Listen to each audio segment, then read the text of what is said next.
Imaginez un instant le paradoxe.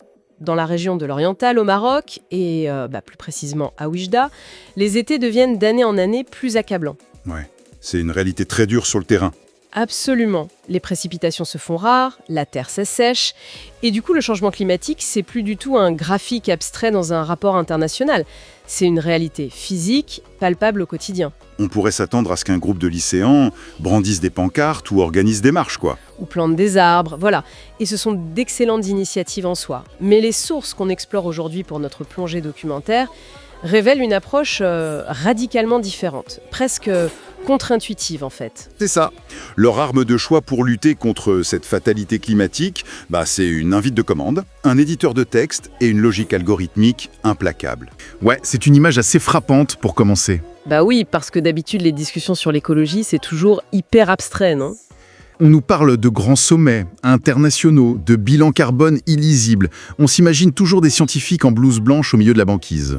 C'est ça, oui. C'est souvent très très loin de notre quotidien. Mais là, que se passe-t-il quand on décide d'aborder le changement climatique, pas avec un microscope, mais avec juste un clavier et du code Python ? Bienvenue dans notre plongée du jour. Bonjour tout le monde. Et oui, c'est un changement de perspective assez radical. Au lieu de voir l'écologie comme un truc lointain, cette approche logicielle permet vraiment de transformer la science en action quotidienne mesurable. Tout à fait. Et aujourd'hui, on explore un projet fascinant qui s'appelle EcoGeste, Codeur pour la planète. C'est un programme écrit en Python, mais le truc le plus dingue, c'est l'identité de ceux qui l'ont fait. Ah c'est clair, c'est le point crucial de cette analyse. Il faut vraiment insister là-dessus, parce que c'est exceptionnel. Ce projet, c'est le fruit des efforts remarquables des élèves de la 3e année de collège, du lycée d'enseignement privé Afdal à Oujda. Des collégiens, ouais. C'est quand même incroyable. Et tout ça sous l'excellente supervision de l'éminent professeur Abdelali El Jabri. Franchement, chapeau à eux. Absolument. C'est important de garder ça en tête pendant toute notre discussion. Ce sont de très jeunes esprits qui ont réussi à marier des algorithmes mathématiques avec une vraie conscience environnementale. Ils ont carrément décidé de coder leur propre solution. Et moi, ça me fait penser à cette fameuse première ligne de code que tout développeur tape un jour. Vous savez, le classique « Hello World ». Mais là, c'est plutôt « Hello World, let's save the planet », avec une vraie touche militante derrière. Ce qui est fascinant ici, c'est vraiment le renversement total de notre rapport habituel à la technologie. En général, le récit dominant oppose frontalement l'informatique à l'écologie. C'est clair. On pointe souvent du doigt l'empreinte carbone des data centers ou l'obsolescence programmée. Exactement. Ou même la consommation énergétique colossale des modèles d'intelligence artificielle. Mais le projet EcoGeste, qui a été développé au lycée Afdal à Oujda, prend vraiment le problème à l'envers. C'est-à-dire ? Ces élèves utilisent le langage Python non pas comme un outil de consommation passive, mais vraiment comme un instrument pour mesurer et ultimement hacker nos comportements quotidiens. D'accord, décortiquons un peu tout ça, parce que c'est une prémisse fascinante. Mais je vais faire l'avocat du diable d'entrée de jeu. Soyons réalistes 2 secondes. On parle d'un script Python en ligne de commande là. Ouais, un truc très basique visuellement. Voilà, un écran noir avec du texte.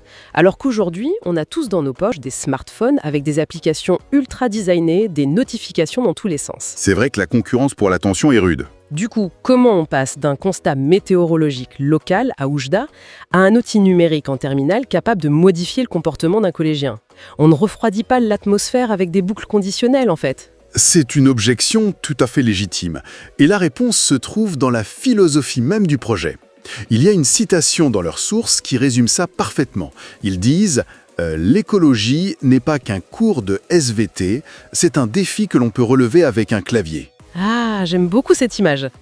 C'est comme si le cours de sciences de la vie et de la Terre, c'était le diagnostic d'un médecin.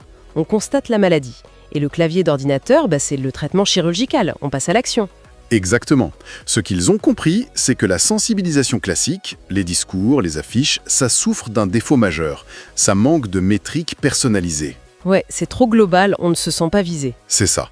L'esprit humain a énormément de mal à relier une action banale, comme manger un steak ou prendre la voiture pour faire 2 kilomètres, avec la fonte des glaces. C'est trop abstrait. Et donc, le code vient combler ce vide. En fait, en forçant les élèves à concevoir l'architecture d'une application de calcul d'empreintes, on les oblige à confronter leurs propres habitudes à des bases de données objectives. Le code, ça ne tolère pas l'ambiguïté. Donc l'idée, c'est que l'acte de quantifier brutalement nos choix dissipe notre dissonance cognitive. Si on regarde l'ingénierie derrière EcoGest, tout repose sur ce qu'ils appellent la formule magique de l'écologie. C'est vraiment le moteur physique de leur application. Oui, et l'équation en elle-même est d'une simplicité désarmante. On prend une quantité consommée, disons des kilomètres ou des repas, et on la multiplie par un facteur d'émission spécifique. Des facteurs qui sont tirés de sources fiables, je suppose. Absolument. Ils utilisent les bases de données de l'ADEME ou du GIEC. Et le résultat qu'on obtient, c'est l'empreinte en équivalent CO2, le fameux CO2e. Ça regroupe tous les gaz polluants. Ok, mais là où cette froide logique mathématique devient un véritable uppercut psychologique, c'est quand l'algorithme s'attaque à notre alimentation, non ? Les données dans leur source sur le poids invisible de notre assiette sont assez choquantes. Les chiffres sont effectivement sans appel, et c'est vraiment le cœur de la démonstration algorithmique du programme. Si on regarde le référentiel de l'application, 1 kg de lentilles, ça génère environ 0,7 kg de CO2e. 0,7, d'accord, c'est minime. Voilà. Pour le poulet, on est autour de 6 kg, et pour le porc, 7,5 kg. Ça monte, mais ça reste mesurable. Sauf que le bœuf fait exploser tous les compteurs. On est à 60 kg de CO2 pour un seul kilo de viande. 60. Attendez, 60 kg un ratio de 1 à plus de 81 entre la lentille et le bœuf. C'est vertigineux. D'un point de vue systémique, c'est comme manger un steak de bœuf. Ça équivaut presque à laisser tourner le moteur d'un gros SUV directement sur la table à manger, quoi. L'image est forte, mais scientifiquement, l'ordre de grandeur est là, ouais. L'inefficacité énergétique est structurelle. Mais est-ce que l'application explique la mécanique de cette inefficacité ? Savoir que c'est 60 kilos, c'est bien, mais comprendre le pourquoi, c'est essentiel pour changer d'habitude, non ? Absolument. Et c'est là qu'intervient le module éducatif, via leur système de quiz intégré. Le programme explique que cette explosion du bilan carbone est due à des facteurs biologiques très inefficaces. Comme quoi, par exemple ? Premièrement, le problème spécifique des ruminants. La rumination bovine génère d'énormes quantités de méthane. Et le méthane, c'est un gaz dont le pouvoir de réchauffement global est 28 fois supérieur à celui du CO2. 28 fois ? Ah ouais, d'accord. Et deuxièmement, le taux de conversion alimentaire est catastrophique en fait. Il faut environ 25 kg de biomasse végétale pour produire un seul petit kilo de bœuf. Donc en traduisant cette inefficacité biologique en données algorithmiques, EcoGest ne fait pas la morale. L'application se contente d'exposer l'irrationalité mathématique de la chose. C'est exactement ça. Les chiffres parlent d'eux-mêmes. C'est vraiment intéressant, mais comment un simple programme Python peut-il avaler toutes ces données scientifiques sans donner la migraine à un collégien ? Moi, je sais pertinemment qu'une viennoiserie industrielle, c'est une catastrophe nutritionnelle, et pourtant, il m'arrive d'en acheter. La fameuse faiblesse humaine, oui. Voilà. Alors comment l'équipe a-t-elle architecturé son code pour franchir ce gouffre entre la visualisation de la donnée et la modification concrète du comportement ? Eh bien, c'est pour ça qu'ils n'ont pas codé une simple calculatrice statique. Ils ont créé un véritable écosystème avec 6 super pouvoirs ou fonctionnalités, si vous préférez. Quels sont ces 6 super pouvoirs ? On a le calculateur d'empreintes, bien sûr, mais aussi des défis quotidiens, un quiz environnemental, un gestionnaire d'habitudes, des conseils personnalisés et des statistiques. Ah oui, c'est très complet en fait. Très complet. La mécanique de l'algorithme est géniale. Pour obtenir le total brut, l'application multiplie les kilomètres par 0,2, l'électricité par 0,1 et applique une pénalité forfaitaire de 2,5 kg par repas avec viande. Ok, la moyenne fixée par le programme. Mais alors, qu'est-ce que tout cela signifie au fond pour l'utilisateur qui rentre ces données ? Ça signifie qu'il a une base, mais le design devient brillant avec l'intégration de modificateurs géolocalisés. Le système de bonus, quoi. Des bonus d'eau, comment ça marche ? L'application demande si l'utilisateur achète des produits locaux. S'il répond oui, le code multiplie le total brut par 0,9. Ce qui correspond à une réduction de 10% de l'empreinte totale. C'est génial. Donc s'il répond, parfois j'imagine qu'il y a un autre modificateur. Exactement. Le multiplicateur passe à 0,95, soit une réduction de 5%. Ensuite, on a une jauge visuelle, excellent si c'est en dessous de 50 kg, moyen entre 50 et 100, et élevé au-delà de 100.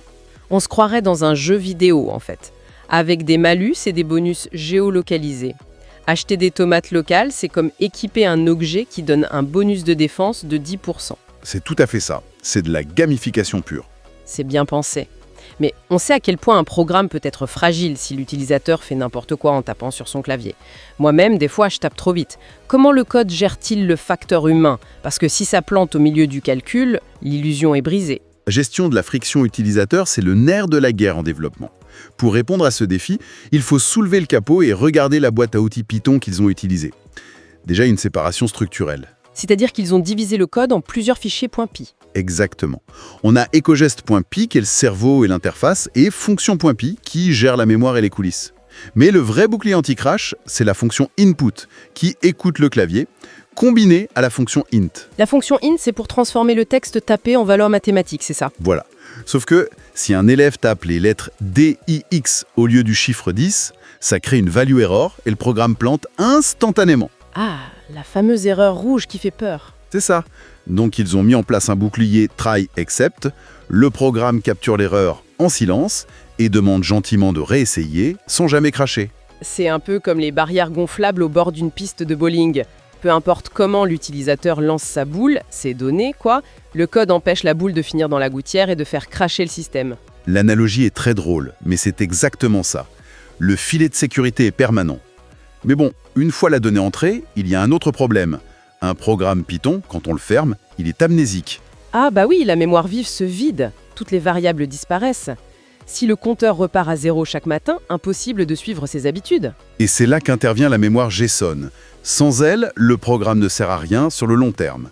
Ils utilisent json.dump avec le mode écriture, symbolisé par la lettre W, pour sauvegarder l'état. C'est donc ça qui rend l'historique persistant. Le fichier JSON agit comme une sorte de registre inaltérable de nos actions passées. Exactement. Et pour rendre le tout visuellement engageant, dans ce terminal tout noir, ils ont travaillé l'esthétique avec des codes secrets. Des codes secrets, genre pour la couleur? Oui, par exemple, anti-sash 133-92M, ça indique au terminal d'écrire le texte en vert. Ah, le fameux pic de dopamine visuelle. Voir son score en vert, c'est gratifiant. Mais il y a une règle d'or vitale. Il faut absolument utiliser le code de reset anti-133-0M. Sinon quoi? Tout l'écran reste bloqué en vert fluo pour le reste de la journée. C'est ça. Le menu, les erreurs, tout devient vert. Ça corrompt l'affichage complet. Donc ils ont été très rigoureux là-dessus. Et pour organiser tout ça, ils utilisent d'autres outils puissants, comme les dictionnaires en Python, c'est ça? Pour le quiz environnemental. Oui, des systèmes de clés-valeurs qui permettent de générer des milliers de questions facilement.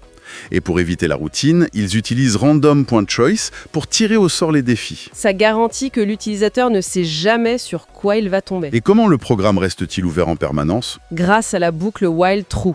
C'est le cœur qui maintient le menu à l'écran et les conditions if et elif font office de juge pour calculer les scores en temps réel. C'est impressionnant de voir toute cette mécanique à l'œuvre. Si l'on relie cela à une perspective plus globale, qu'est-ce qu'on doit en retenir? Je dirais que cette initiative du lycée Avdal prouve que l'informatique est vraiment l'outil parfait pour transformer des données climatiques, qui sont souvent très abstraites, en actions quotidiennes concrètes. Préserver le cadre de vie de l'oriental par la technologie. Tout à fait. L'informatique permet de créer ces boucles de rétroaction immédiate dont on a tant besoin. Et ça me rappelle cette phrase poignante qui clôture leur projet source. Ils écrivent « Nous n'héritons pas de la terre de nos ancêtres, nous l'empruntons à nos enfants ». C'est une conclusion parfaite qui rappelle l'enjeu réel derrière ces lignes de code. Oui, et ça laisse vraiment songeur. Si une classe de lycéens en Maroc peut utiliser des concepts de base de Python comme des boucles, des fichiers JSON et des conditions pour créer un outil si puissant de modification des comportements locaux, La suite logique est fascinante, oui. bah oui, on peut se demander ce qui se passera lorsque cette même génération d'élèves commencera à appliquer l'intelligence artificielle à des bases de données écologiques mondiales. Avec des données satellitaires en temps réel, par exemple. Exactement. Serons-nous capables de coder notre sortie de la crise climatique? Une réflexion qui invite vraiment à imaginer le futur de la green tech entre les mains de la prochaine génération.